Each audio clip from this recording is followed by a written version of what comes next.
Alrighty. Well, it's the day after. We've finally hit the 300 cap, and we'll talk a little bit more about that later. But for now, we're going to be going fast, and we're going to be going hard.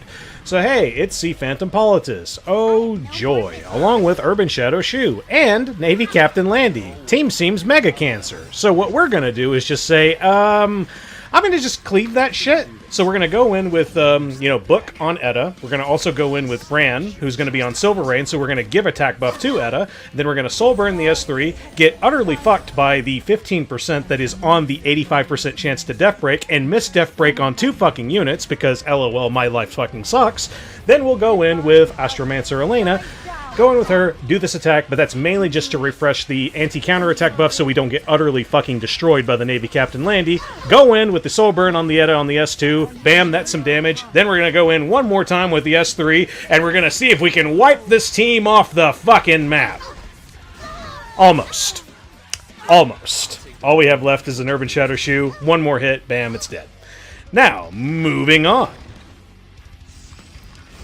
So right here is another team that just kind of looks like, you know what, I don't feel like fucking trying. Conqueror, Lilias, okay, Moon Bunny's there, now we don't have to worry about, like, attack down or any of that shit. We also cleanse. We have Sea Phantom Politis with us so that we can go in and buff Jenua. And then, right here, we're going to hopefully push some units back. We do. So now we can push up with Moon Bunny here, give ourselves attack buff, so now we have Enrage and attack buff, so we can just go off the rip with an S3 onto the Abyssal Yufine. Let's check if you're a whale. Thou is't not a whale, because there was no Holy Sack, so it was either on Holy Sack or it was off Holy Sack, and the Holy Sack was like 27 or lower. Who knows? I don't have Artifact Preview. I don't know what the fuck we went into, because that's just the name of the game, boys. But now that we've killed the Abyssal Yufine, quite literally nothing else on the team is going to pose a threat to you. So we'll just go into the Sharun, kill it with a regular attack, then the additional attack, which is Bite, goes into the Conqueror Lilias, and bam, that bitch is fucking dog food. Nom nom nom nom nom nom nom nom nom nom nom nom nom nom nom nom nom.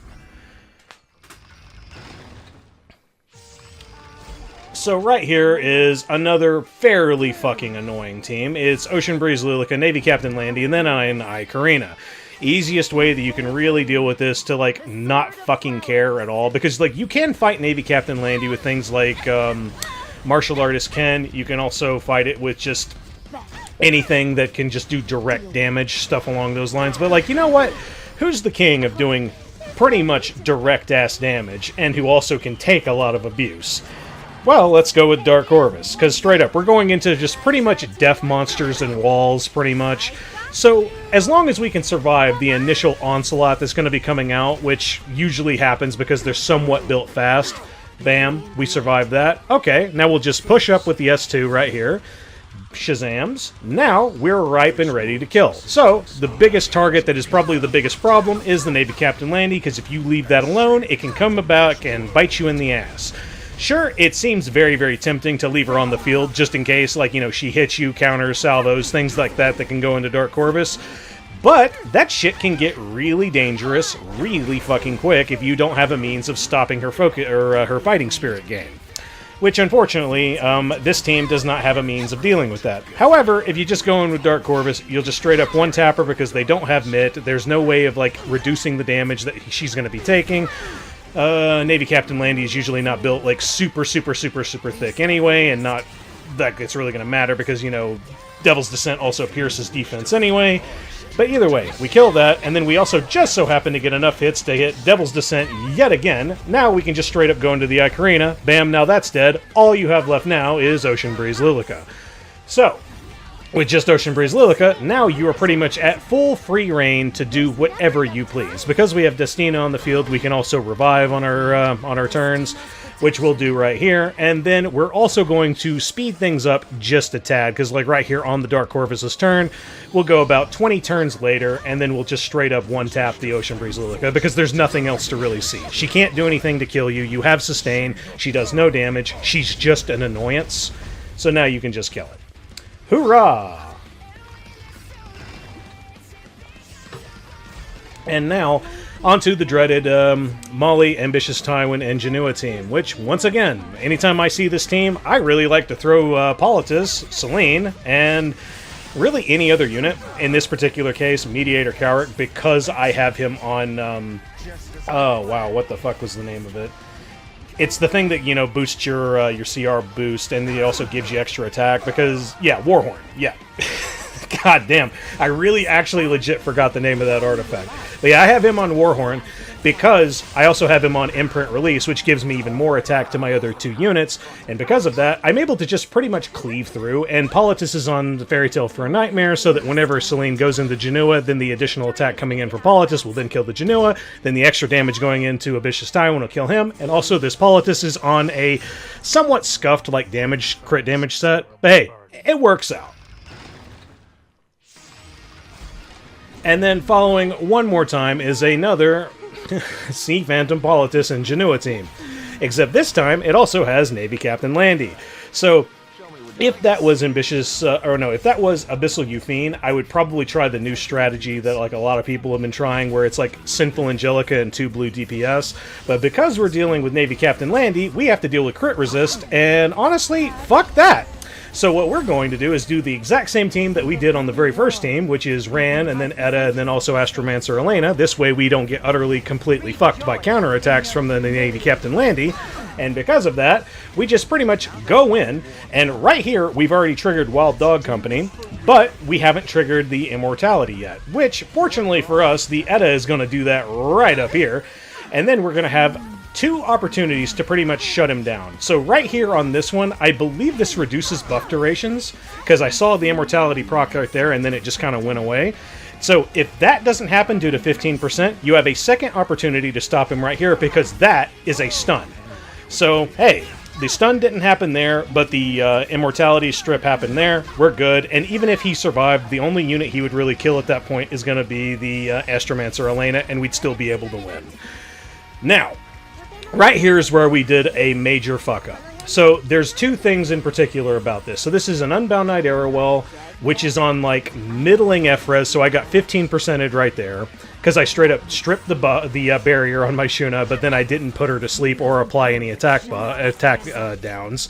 So that straight up is 15%. But the big thing in particular is going to be coming up right here. I have around 180 to, like, almost 190 F-res on my Aria.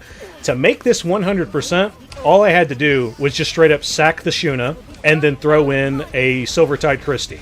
And then that shit wouldn't have happened right there. So I didn't get stripped, but I got stunned. And because of that one stun right there, I can't retaliate with like a counterattack to then deal with the ae-KARINA as of right now. So, because of this, we're dealing with ae-KARINA and Abyssal Yufine being protected by the escort from the Unbound Knight Arowell, and it is really slowing us down, and we're not able to kill the problematic units as of right now. Now, if that didn't happen, we probably would have been okay, because then we would have gotten these attacks off a lot sooner, and it would have done a lot more damage into the other units. But like the big thing in particular is, I straight up went into this with the wrong team. If I truly didn't give a shit, I could have done this with Dark Corvus setup.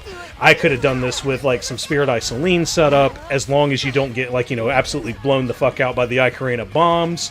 I could have done this with the same setup with like Silvertide Christie. I just didn't have the confidence that I had enough speed to like withstand the first like oncoming attack from the ae-KARINA, which is further proof that like Elvira just needs better speed gear. I think I have way too much HP and probably even a little bit too much F-res. I could probably stand to tone it down just a bit just so I could have more speed to guarantee that turn 1. But hey, what's done is done. So, because of this right now, we're pretty much just, like, circling the drain, because right now we don't even have counterattack on Aria, so we straight up can't even retaliate. We can't get to Shuna's turn because she's still way too far up on the CR bar to get off a heal, and right here is ae-KARINA's turn going to come up, who's then going to go into her and kill her, and then all you have left is Aria. I still need a turn so I can actually even get my counters off so I can heal, and lo and behold, we are fucking dead. Sad days all around. So, in other news, the ML Senya finally came out. I'm pretty excited to try her. She looks fun. I will probably try her out on Friday. And then let's talk about the other thing. So, because ML Senia came out, that means that that little number right up there at the top right, which is $299, is now at a max of 300. Because of that, I am going to talk about this shit every single goddamn day, until fucking SG either makes a statement, or they fucking do something about it. Well, but Lucent, why are you even, like, throwing a bitch fit over it? Don't you just, like, use, don't you just use, the waiting room? It's like, yeah, of course I use the waiting room. I have dupes, and I have, like, other 5 stars in there for whenever they're going to get, like, you know, their ML variants, because we straight up don't know when the fuck anything's going to come, because Smilegate doesn't tell us shit. So that's what the waiting room is mainly for. In fact, I keep a lot of shit in my summon tab, and I never take it out of the summon tab, so I have more room for stuff. But, like, this is a problem, because if you are a collector in a game, now you're being actively punished for spending money on the game. Sure, I don't have every single character geared, which is exactly what I'm going to have to do. I'm going to have to actually start stuffing stuff into the waiting room. But I shouldn't have to fucking do that with the base inventory of the roster size. You know, you should only be doing that with, like, dupes and shit.